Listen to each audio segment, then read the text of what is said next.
right, everybody, welcome to Rana's Radar. I love finding out places, and I'm here in the West Coast, but especially automotive places that have been around for generations and some things that we use every day. But I'm here to find out more about controllers, transmissions. I'm here at HG Automotive Electronics. I'm here with Guy. How's it going? Good morning. Good morning. Thanks for allowing me to come here today. Of course, we're glad to have you.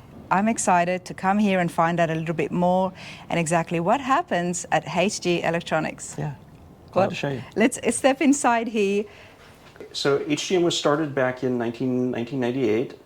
It was started on sort of a dollar bet between some friends that we could build an automatic transmission controller, obviously electronics, as per the company name. And yeah, we won the bet and took it from being just this bet to a side hustle, and then to what it is today, which is a full-time job for 6 people. Wow, congratulations on that. You know, you never know what's going to come out from just hanging out with friends, having a bet. You don't. You don't. Now, tell us a little bit about yourself. So I'm an engineer by training. My background's actually electronics. I was an electronic engineer. I graduated from UC Irvine locally here. But I grew up with a wrench in my hand. My dad was a hot rodder. His dad before him was a sprint car mechanic, as well as a welder. And so as a kid, I was basically told I had to learn to be a plumber, a mechanic, a welder, as well as just as keeping up with grades and everything. So I was, from a very young age, I was working on cars with my dad. You've always had your hands dirty. I have always had my hands dirty. Obviously, being in the hot rodding world, now tell me, what was the gap, what was the need that you saw that brought on that bet and resulted in such a great product today? So at the time, you have to understand, computer-controlled transmissions or automatic, electronically controlled transmissions, they were just coming into the industry in the late 80s and early 90s, and people were starting to have an interest in sort of the mid to late 90s and actually using these in a hot rod application. Because, as you know, stuff comes out from the OEMs first, and then it sort of trickles down into the hot rodder side.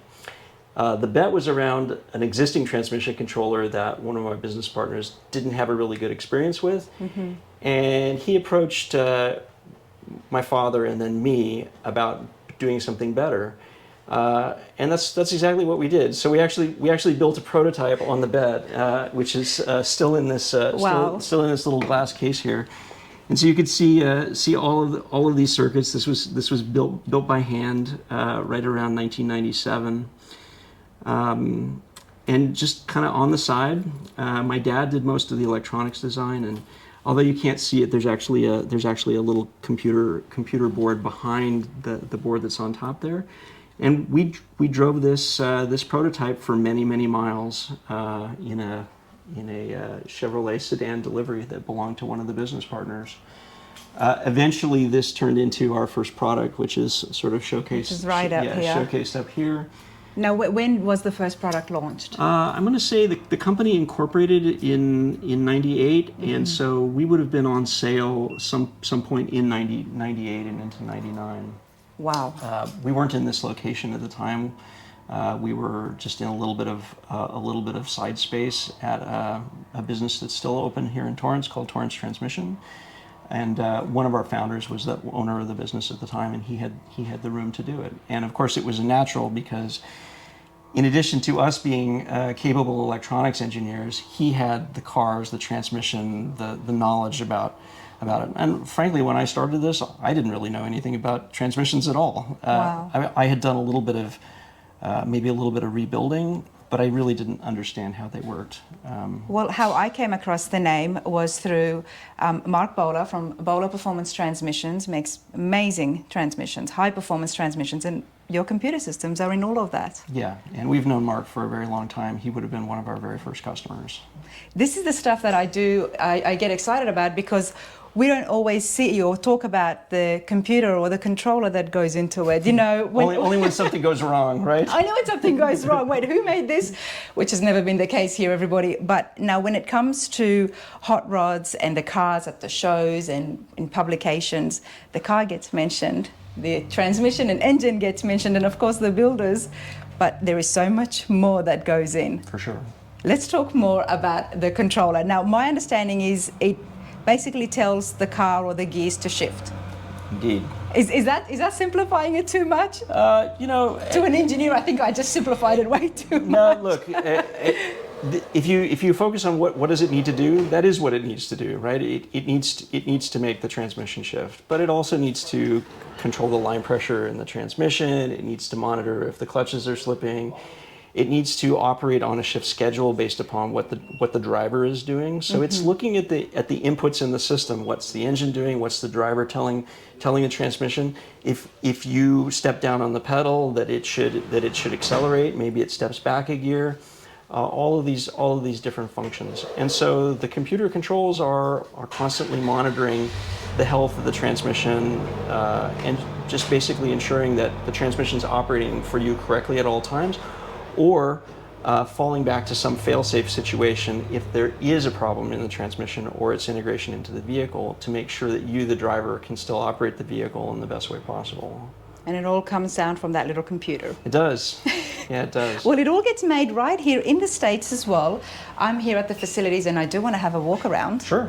Let's do it. Yeah, so... You lead the way. So there's a lot of transmissions here. Yeah, there's no duplicates here. So every one of these is a different transmission, and these are all transmissions that our product runs. You know, I have seen when I go, especially when we look at cars for sale and stuff, and it shows the transmissions, the TH400s, TH700s. Right. Do they all look the same? How do they differ? Is it by size? So it's a good question. So typically, the overall dimensions of the transmission are related to how much torque or power it handles. So all things equal, the smaller ones typically are for smaller applications. So like over here, like on this side, there's a lot of there's some Japanese stuff here. Let's have a look. Yeah, so there's a I'll go from the other side. Yeah, so there's some Japanese domestic market transmissions here. So this is an A340 out of basically a Toyota race car from the 1990s. This is a related transmission that's used in Jeep. And so you can see these are physically, like the case and the bodies on them are fairly small. But generationally, what you'll find is that as you get up in torque capacity, as you get up in power capacity, the physical size of the transmission goes up. The 4L180 is a lot bigger than these, I've noticed. Yeah, so I can show you a little bit of how that's kind of played out. So we have. There's a 4R70W back here. These are some Fords at the back. This is a lot more bigger opening here, isn't it? Yeah. So the bell housing size may or may not be particularly indicative of overall size, but if you look at the case and the body size, that typically gives you some cues to how much power the transmission handles. But not always. There are some interesting exceptions, and. This is different, isn't it? Oh, it's backwards for starters. Yeah. So right. So they're in various directions here, just for space consideration. This is a Toyota 6-speed that was used in the Toyota Tundra. So that was behind the big V8, and so you can see that transmission is physically quite a bit bigger, just overall. If you look at modern GM and Ford, for example, there's a couple different generations here. So. We've got here is a Ford 6R80, and next to it there's a GM 10L90, and then at the very back is a Toyota AE80. So this is eight speeds, 10 speeds, and 6 speeds respectively. Well, it's so interesting that the 10-speed is smaller. Yeah, the 8-speed. Yeah, so they're some of it you have to be a little careful on because the tail shaft sections can be a little bit. This is a 4-wheel drive variation, so it's got an adapter on the back of it that is to hold it to connect it to a transfer case. Which will explain why it's a little bit more bigger and bulkier than the 10-speed. Yeah, indeed. But This is the 8-speed.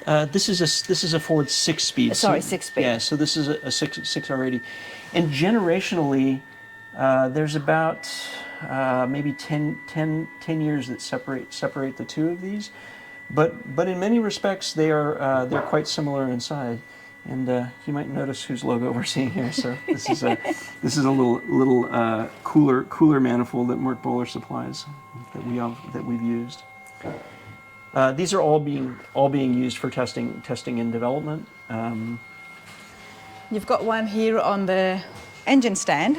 Yes, we've got one. Actually, there's two on engine stands here. So this is the ZF 8-speed, which is used pretty much in all of the Chrysler products, plus it's used in Toyota, it's used in BMW extensively, Audi, in rear drive applications.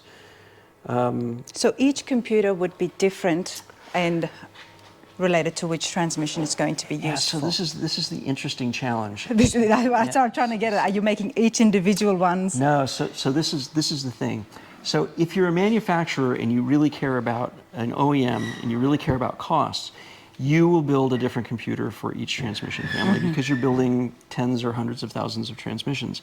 And so cost is the most important thing. So you can afford to do the design work for each to make the cost as low as possible and for that particular application. But for us, we're concerned with flexibility.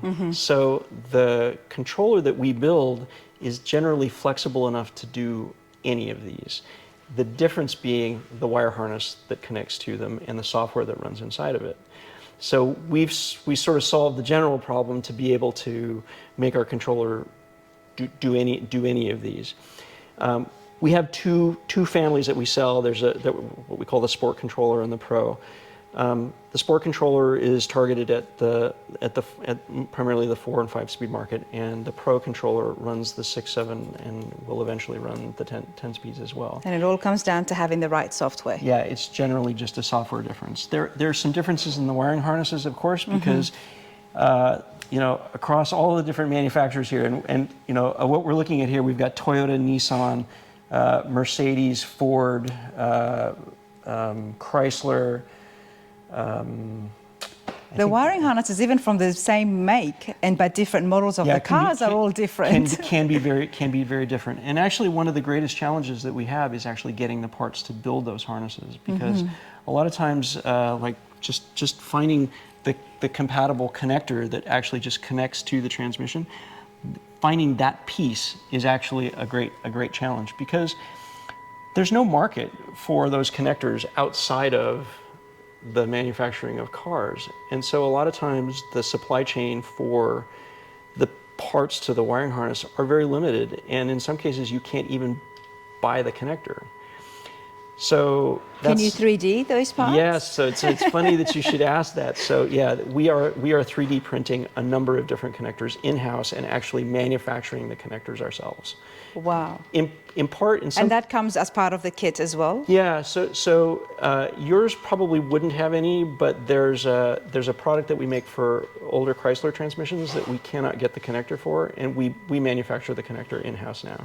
This is the benefits when you've got someone there's less hands, less involvement, which means the quality control is really up high there as well. But by seeing this, you are able to assess for each individual customer what they need, what car they're using, what transmission. We certainly try. and if yours doesn't have the right fittings, then okay, well, this one we need to send along with the kit. Yeah, whereas if you're using an LS3 like I am, then no, you don't need to have that. Yeah, that's right. And it's very personalized and customized. And we've tried on our website to actually ask all of those questions ahead of time. So if you go through the process of purchasing our product, typically we will show you pictures, we will actually ask you the questions, and then knowing the answers to those questions, our website configurator can actually put the right things in your cart for you to get the kit, or ask you to call us directly and have a talk with us. Because sometimes, like people mix and match, and there's some combinations that work and some that don't, and some that are beyond the ability of the website software to actually properly configure. Do check out the website. I'm going to have it on the screen as well as the description, everybody. So it's very user-friendly. You just go in and say what car you're using, what engine, what transmission. Exactly. Step by step. I love that because we're not all tech savvy. Nope. You've got a lot of boxes here, obviously parts and products that goes into building this stuff. Yeah, actually, the funny thing is most of what you're looking at here is, this is all research and development stuff. So these are all parts for projects or the original prototypes that we've built. So I can go back to a couple generations for transmission controls, and I can show you what the original prototypes look like. This all needs to be in a vault. No, I'm not sure I want to pay the rent for the vault. But as an example, you and I were speaking a little bit about paddle shifters earlier, and yeah. So actually, here. So this is kind of interesting. The very first prototypes for the existing controllers that we see today, like I have all of the original prototypes. Wow. So we actually looked at originally doing a case in black, but we have all the originals and masters essentially of the components that we built originally as samples. This was an early demo. Actually, this case did not go to production. This one, you saw, we have the window on the case. This one had a window that went in. Okay. But the production ones that you've seen, the window is actually installed from the outside.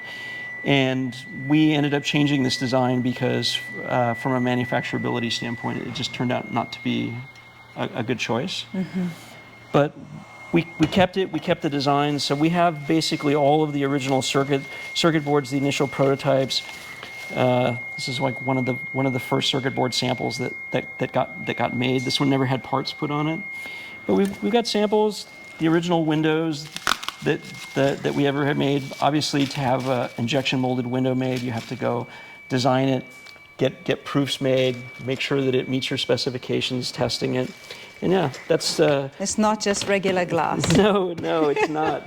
No, actually. That allows the Bluetooth wireless connectivity to work. Yes, that's right. Yeah. So actually, the windows are polycarbonate or Lexan. So it's the same thing that like bulletproof glass is made out of, or like a fighter canopy. So very strong. A little bit of a tint to it, just to sort of be artistic, but very strong and a perfect application here because it needs to be watertight. So yeah, we have all manner of HGM history here. Some things that went to market, some things that did not. Now you've got the two products on the website, the Pro and the Sport. That's right. That's for the general transmission controller. But of course, there's a bunch of different accessories that we offer as well. Throttle position sensors, all of the different combinations for the wire harness. Like any other industry, electronics industry is always evolving. And so parts go obsolete, designs go obsolete. And so you have to, at a bare minimum, if you want to stay in business, you have to stay with that trend. Yeah. Okay. The second is you have to be looking at your market and understand that your market is continuously evolving. And so that small controller that we saw in there, it had a little handheld display. It was basically like very character oriented. And it would have been like, it was powerful for its time, like comparable to a printer that you might have bought in the 80s or 90s. But of course, the surrounding tech evolves, the cars evolve, the transmissions evolve, and so you have to stay on top of that. And that's why, for example, when we were looking again at the development of the current computer, we said, what's the pain point for the customer? Well, some customers are comfortable with laptop tuning, but what's the thing that they're really like? What is it they're using? Phone. Yeah, they're using the phone. They're using their phones. That's right. They're using that's right. So they're using their phones on a daily basis. So what's the thing that makes sense? Well, the iPhone launched in 2008 or so, and for a long time that was a closed ecosystem. We got Android phones a few years later, and then we got Bluetooth was just originally for headsets, right? Yeah. So you could have a Bluetooth headset, but eventually we got to where Bluetooth could be used to communicate with other things, peripherals, that kind of thing. And so then, yeah, like it was a natural for us to. So with the early 2000s, as the computer age and technology started to shift and right, change, we moved with it. you moved and said, okay, we need to have another product in line with this as well. That's right. And but you still kept the original because obviously with our beloved hot rod community, there is old-timers. Sure. And you need to still keep with that as well. But it's changing, and that's something that I have noticed so much with the channel, with the racing and the younger guys getting involved. Those speeds, the horsepower's going up. That's right. That's right. And look, people that are getting into this hobby, whether it's like the nostalgia side of this or even the racing side of it, they're tech savvy. I mean, people are increasingly tech savvy, and they have got a reasonable expectation, I think, that the products that they buy support that. So yeah, so we can do laptop-based if you want. If you want to do mobile apps, you can do that. You can run them on your tablet, and actually you get a different user experience on each of those. So the version that you see on the tablet is optimized for the tablet. The version that you see for the laptop is optimized for that. And while I'm at it, I'll say we speak Mac.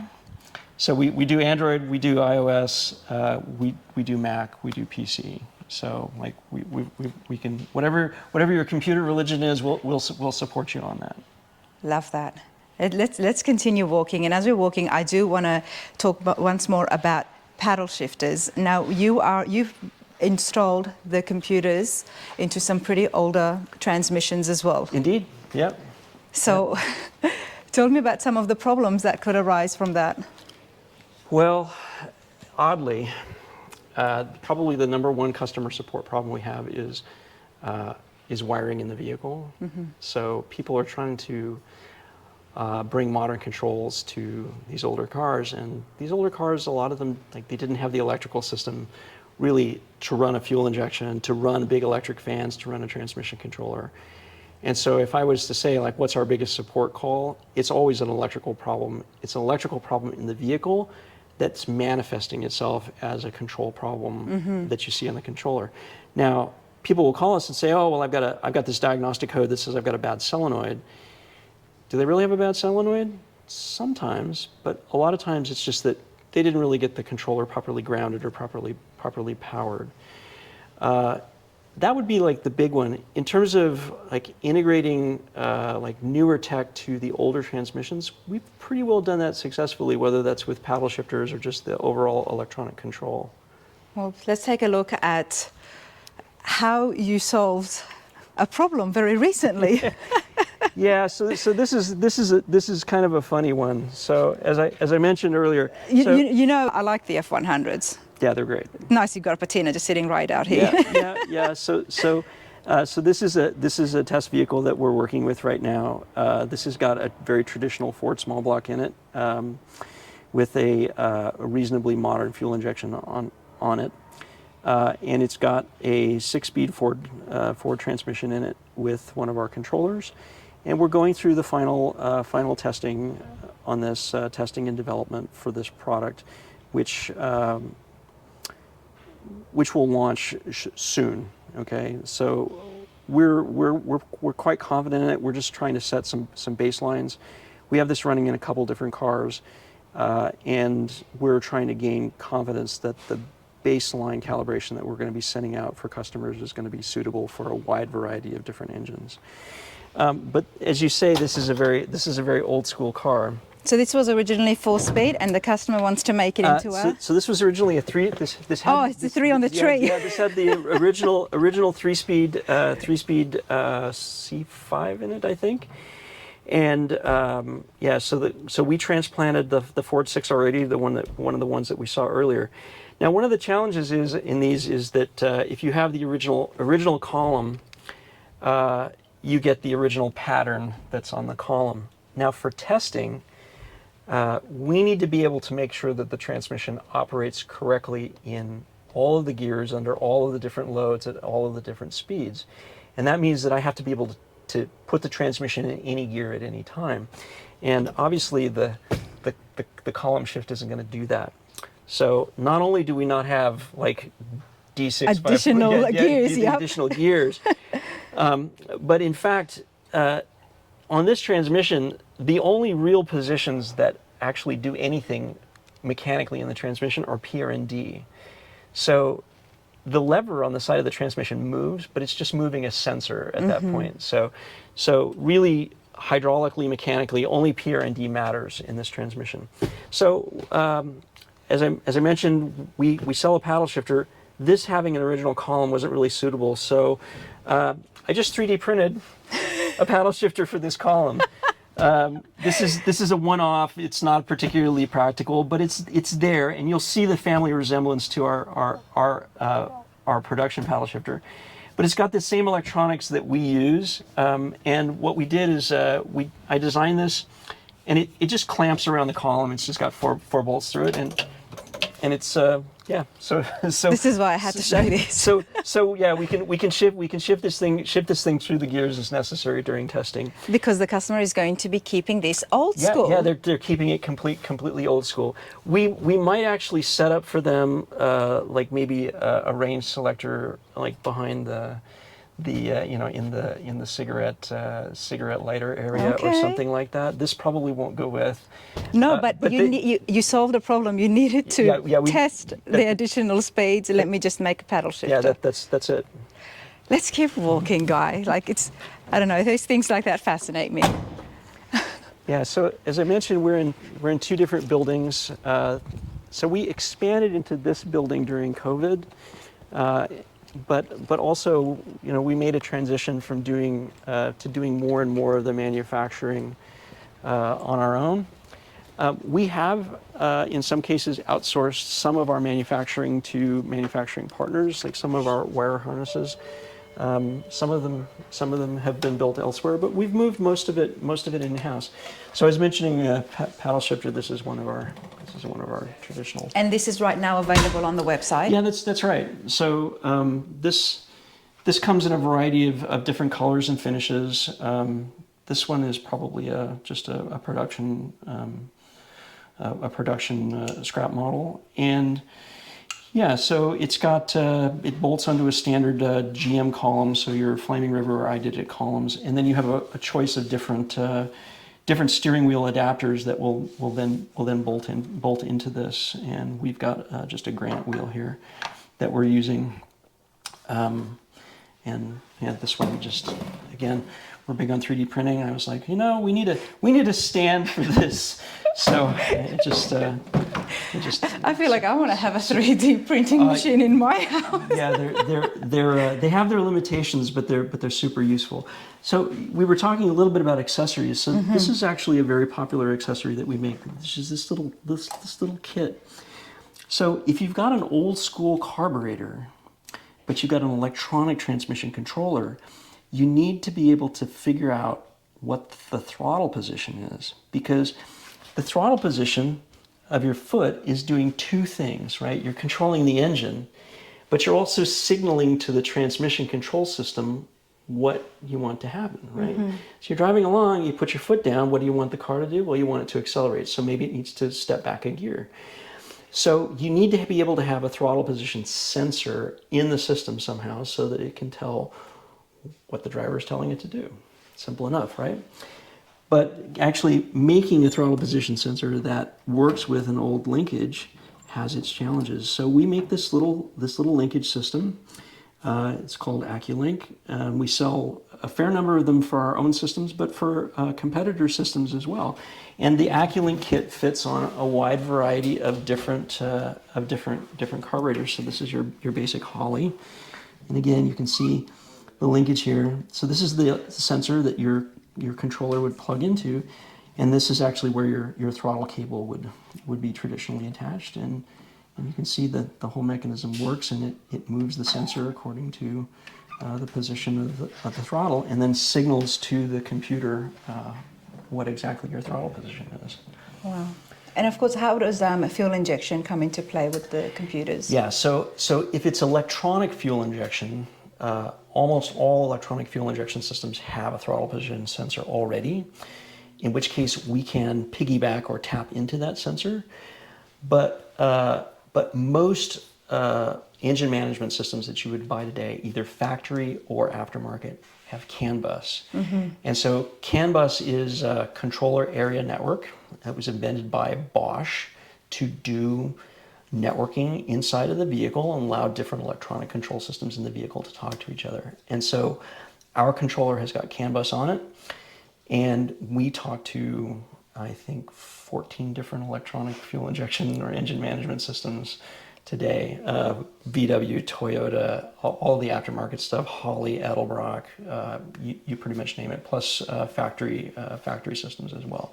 And Very compatible, very universal. Yeah, and by far CAN bus is the easiest because it's 2 wires. It's got a very simple connection system. You put these 2 wires together, you set the configuration on both ends, and they talk. So they pass throttle position, engine speed, torque, you name it, all coming over the network automatically. Much easier than this. I was not imagining for carburetors to be compatible as well, because I'm thinking, with the computer, the controller, but no, it's... Depends on the transmission, but certainly most of the older 4-speeds you can make compatible with carburetors. And although it's not a big thing in this market, something like 30% of HGM sales are outside the US. Oh. And so the same thing that we do for carbureted or injection gasoline systems here, we do in markets outside of the US primarily, we do diesel. So if it's common rail diesel or old injection pump diesel or whatever, we typically have solves to combine our transmission control systems with those as well. Even in the US, we sell diesel some, but I would say it's probably 90% gasoline engine of here course, in the US. But in Europe or Australia or Asian markets, diesel is still a big thing, and yeah, people... And you're able to ship? Yep, we do. There you go, everybody.